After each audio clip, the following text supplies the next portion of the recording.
welcome everyone to The Man Way, episode 3. How are you tonight, Carl? I have stayed vertical all day. That is fantastic news. I'm sitting down myself. Yes, but you're still vertical. Okay, well, that's true. That's true. So, good to see you, and good to see all of you tonight. Carl, what do you have here? Oh, you know what? That French toast oatmeal stout was so good. I just had to get some more. And this one is a full bottle, unlike the empty bottle we had before. I got a drop out of it. Yeah, that's right. That drop was worth about 4 or 5 cents, so it was good. Okay. Yeah. So this here, we talked about it 1 or 2 videos ago. This is the Roak Brewing Company out of Royal Oak, Michigan. It is the Devil Dog series, but it is the French toast version. Since that time, I also purchased the Devil Dog Oatmeal Stout, the non-French toast, and it was actually pretty darn good as well. Oh, yeah. But nothing like this guy here. Oh, wow. Incredible. And here tonight, for your viewing pleasure, I'm having an IPA. Now, I'll tell you about that in a moment. But this is Oddside Ales, Trendilicious, an India Pale Ale with grapefruit. Carl is a sucker for grapefruit brews. Yeah, just love the grapefruit and the pumpkin. Does this one Good fit? one goes in. Is this good? Yep. For you? That Okay. one fits. So here's the story with, I'll make it short. But for your viewing pleasure, I am suffering a little bit tonight. I've been drinking IPAs for 20 years. I started drinking IPAs. I had my first one in 1997, I think. I was in Seattle. I had the Longhammer by the Red Hook Brewing Company. First IPA I ever had, and fell in love with it immediately because I was always for that strong taste. I always liked my coffee black. I liked my beer strong. I like strong drinks. I like my whiskey straight, and so on. So I drank IPAs for 20 years. Sometime early this year, 2018, I don't know what happened, but I got burned out. This will be the first IPA I've had in 6 to 9 months. But for you, I mean, this is what we go through. These are the things that we're willing to do for our audience. So let me grab my handy opener. And remember, I had trouble with this one last time. This is my paint can opener. There we go. Uh-oh.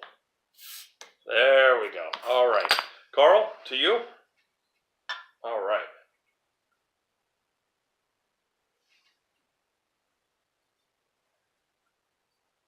Oh, good as ever.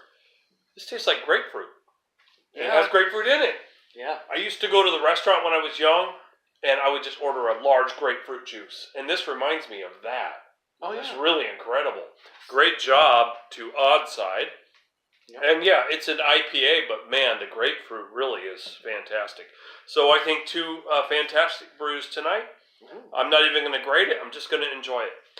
Now, as far as entertainment goes, last time we talked about the 1517 to Paris, the failing Clint Eastwood biopic about the 3 heroes who stopped the terrorist on the train to Paris, and how we actually enjoyed the movie, contrary to most critics out there.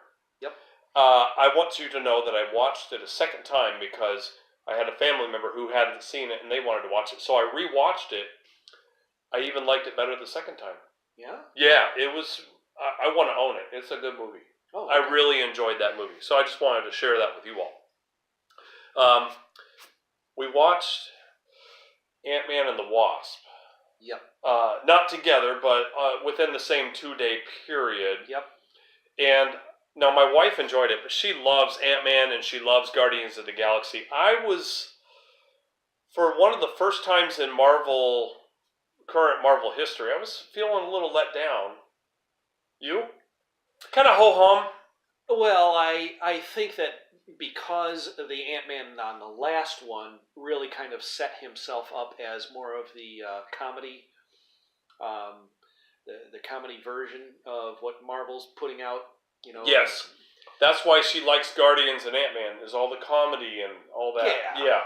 And so I think I realized early on that this was a turn off your brain and have fun with it movie. Okay, definitely a popcorn film, Mhm. but even for that, I still felt just a little let down. At the end of the movie, I was like, anything else to do? Yeah, I just kind of felt that way. When you watch a good movie, you'll notice. You spend the rest of the night talking about it. You're like, whoa, and they did this, wow. And this and that. And this was kind of like, okay. So you weren't saying to yourself, the truth serum, oh, come on, that was hilarious. Actually, thinking back, that was a funny scene, but only because Luis and his comrades are hilarious. Yes. Luis stole the show, did he not? Oh, absolutely. He was great. He was spot on. And the Ukrainian guy? Oh, too fun. Baba Yaga. It's Baba Yaga. Anyways, kind of let down, but to take it from Ant-Man and just bridge into Marvel for a bit, because last time we beat up on Star Wars, they announced, or someone did a count in the last week, that there's 11 movies coming out just in the next few years. And we don't even know what half of them are. So we know there's a Guardians of the Galaxy 3, maybe that's been canned. We know about Miss Marvel. We know about Spider-Man Far From Home, but that's not even an MCU movie. It's a Sony movie that is allowed to be in the MCU universe. But how many Marvel movies are really out there? Avengers 4? What else? Maybe a Black Panther 2? Maybe a Black Widow standalone story? We don't really know. I'm getting a little nervous. I think that so far they have been so competent that I'm not even worried about it. I am worried because I know the lifespan and the attention span of a generation. So let me tell you what I'm thinking. Marvel has had a number of hits for the last 10 to 11 years, starting with Iron Man in 2008. Marvel's had a lot of hits. They hit the formula that DC has been trying to hit for 5 to 7 years now. They hit it off big. They did really well. Sorry, I'm having a hard time talking with this. This is such an amazing brew. But anyways, if you think about it, let's say someone was 8 years old when they started watching Marvel movies. That person is now 18 and is entering a new phase in their life, just like they have phases in the MCU, by the way. Mm-hmm. That person is entering a new phase in their life and has new requirements for what will entertain them on screen. Okay. And so I started telling you about a year ago that Marvel needs to start reinventing their formula now for that next generation of 8-year-olds who are going to be 18 10 years from now. Because what they've always done will not always work. That's my belief. Yeah. People change. I think that is true. However, I think that does not affect the fact that they have to tell a good story every single time. I think you can feel the pulse of the viewing audience well enough that you can create a good story every single time, and it's not going to matter what generation you happen to be trying to market to, because you'll be able to feel your audience. Okay, so you're saying that a good story can transcend generations. Well, also, not only can it transcend generations in some ways, I don't think that is as normal. I think what is more normal is you can judge your audience and write an appropriate story to it, and all you have to do is worry about the story. Make sure that the story fits your audience, and you'll be fine. Okay. And you can change your story every single movie. And I think that they have changed even these last over the last 10 years. They've changed the way that they're telling the stories. Okay. But they have created great characters that are nowhere near done on the stories that they can tell. They don't have to tell the same story over and over again for Iron Man, for Spider-Man. Well, not Spider-Man, because Sony's going to ruin that. But Captain America. He's got a really rich history, and so does Thor. Still has a lot of stories left. Do you think that if they bring in the XMen, that they can do a better job than has been done for the last 15 years with those X-Men movies? Because those were actually pretty good. Okay. Did you enjoy them? I enjoyed them. It depends on who's producing. Aha, okay. So it's got to be someone who actually cares about the characters, but they can do it. They can do it. And they can fix Fantastic Four too. I find it hard for them to bring the X-Men into the MCU.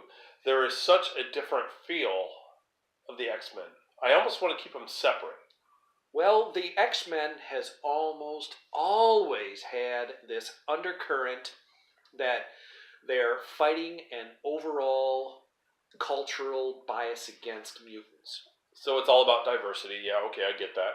Well, it's not necessarily about diversity, but it is an overall current against mutants, and so that's what all the stories seem to come back to in their grounding. In other words, even if they're doing something else, when they finish it, they come back to that and find out that didn't matter either. They save the Earth again, and everybody distrusts them still. So it's a little bit like Batman. It's a never-ending saga. Yeah, a never-ending saga. The Joker's always there. Well, maybe not the Joker. I mean, the Joker is a particular villain who is not quite an anarchist, but an anarchist that wants to see everything and everybody kind of destroyed. But with Batman, the crime is always there. There's always some new crime to fight. Well, no. It's always that he's a vigilante and he's not part of the system. And that he can't be part of the system. Okay. And so he's always going to kind of be on his own, and there's just going to be a few people inside the department, police department, that are going to like him or trust him, and everybody else is against him. Okay. And that is always and it's the been framework that he has to. It's been that way actually for 70 years. Yeah, it's always been that way with Batman. And that formula works. It does. You know what? 70 years. Think about that. The lifespan of a character, 70 years. Right now, Superman is not hot. No. Superman has not been hot ever since Henry Cavill. Actually, no. Brandon Routh. Ever since Brandon Routh put on that cape back in 2003, 15 years ago, Superman has not been hot. No. In fact, Superman died. Big. Yeah, Christopher Reeve. Superman died in the early 80s, and that was it. Yeah. And they keep trying to revive it, and it's not working. So, I think you have a point there. Certain stories last. Batman has lasted and will continue to last. We have seen a variety of Batman media over the years. Mm-hmm. We've seen the Tim Burton movies from the early 90s and the subsequent Part 3 and 4. We've seen the Christopher Nolan Batman. Mm-hmm. We have seen the new Batman, which was partially enjoyable. Partially. Ben Affleck, Batfleck, it was, I think he did better than a lot of people thought he would. Yes. If going back further in time than Michael Keaton, we had the 1960s Batman, which was enjoyable. Yeah. It was campy, but enjoyable. Mm-hmm. Even prior to that, folks, if you haven't seen the Batman and Robin serials from the 1940s, we're talking World War II time. Yep. Even those are enjoyable. And Batman, the story does not die. Correct. I think Superman died because he was too perfect. Well, I think that they didn't correctly tell his story. Because if somebody has that kind of power, they don't act the way that he has acted in the last, 4 or 5 movies, however many it's been since Christopher Reeve. Christopher Reeve did a very good job acting. The writers wrote a character that would actually act like, a superpower would, that really has no way of being defeated at all. By the way, little side trivia. Uh-huh. Who's the only actor to ever play Batman and Superman? Batman and Superman? Oh yes, on film, in a Hollywood movie. I've heard this trivia before, and you're going to tell me, and it's going to just remind me. I'm saying, oh yeah. And that actor's name is Ben Affleck. Oh, that's right. Hollywoodland. In Hollywoodland, he played a biopic for George Reeves, who was one of the early Supermen, and black and white. And in the movie, he actually put on the Superman outfit and starred as Superman in the movie. Yeah. For a few scenes. Yep. Okay. Off that trivia. Now, there has been a lot of actors who have played more than one super. Oh, sure. Chris Evans played Johnny. Was it Flame? Yeah. Was his name Johnny Flame in Fantastic Four? No, it's not Johnny Flame. Johnny Flameout. What was his name? Yeah, the Torch. The Human Torch. Yeah. He played the Human Torch in Fantastic Four, and now he plays Captain America. Yep. And we have so many others who have Ryan Reynolds. Yep. Ryan Reynolds played the Green Lantern and Deadpool. So not just heroes, but heroes and villains. There's a number of mixes out there. And Michael Keaton did both Batman and Falcon. No, not Falcon. The Vulture. Yeah. Vulture. Yeah. He did Batman and Vulture, so a hero and a villain. Yeah, did fantastic in both of them. Yeah. Did we count, what was that, Birdman, that weird movie he was in about 5 years ago? I don't think so. No, we shouldn't count that. It wasn't about a superhero. It was about a man having a crisis of identity. Yeah. So anyways, boy, what a bunny trail that was. Back to the original MCU. I'm going to hold to the fact that they need to reinvent or they're going to have to dump the entire movie franchise within 5 years. Carl is a little more hopeful. You prove us wrong. Well, I one way or the other. I think it's going to depend on whether they're going to keep trying to tell good stories or whether they're going to try and simply say, fan service, let's make sure that we put in these scenes that people will love, and then the story won't be that great, and people will slowly stop watching those movies. But notice, Pixar is still... They're not running as efficiently as they used to, but they're still turning out good. You make a great point. Pixar is the bomb. Pixar's amazing. Yeah, they've turned out so many hits. Yeah. And continue to do so. I love most Pixar movies. I was not a huge fan of the Cars movies, but I love most Pixar movies. Really great stuff. Yeah. I hope they continue. That's a good point. And it's good to see that Cars 2 was so bad, and Cars 3 was actually quite watchable. It was redeemable. And really, really picked it up. My kids were saying that Toy Story 3 was better than Toy Story 2 as well. Yeah, very well. Yeah, I thought so, that all the Toy Story, they're not exactly the same. So if anyone said any of them is, the best one, I would say, yep, you're right. All right. Well, I think we should start wrapping it up. But remember, Carl's the story guy. I do watch some story, but in movies, I'm also there for action and effects and cinematography and all that too, soundtrack, and we can talk about that at another time. But we want to hear your comments. Have you tried the Roak Brewing Company French Toast from Devil Dog Stout? Have you tried the Trendilicious Grapefruit IPA from Oddside Ales? And what do you think about our movie comments? And I've hardly drunk any because I can only drink sips because I just want to keep enjoying it. I think you're going to have to just stick around for a bit until we finish that. Good to see all of you again. Good to see you, Carl. And thanks to the cameraman behind the screen, the one who does all our editing and audio. He's awesome. And you all have a good night.